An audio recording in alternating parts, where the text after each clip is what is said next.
This song features one chord pattern starting on a B flat minor, that's B flat, D flat, F,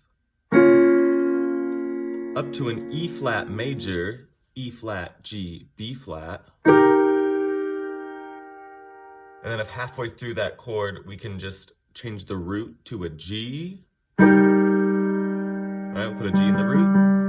And then we'll go to an A flat chord, A flat, C, E flat. And then an F7. We'll spell that F-A-C, E flat. F-A-C, E flat. In one hand, that chord progression could look and sound like this, starting on B flat minor, 2, 3, 4, B flat, E flat, G root, A, F7. In two hands, starting on B flat minor, that could look and sound like this, 2, 3, together, B flat minor,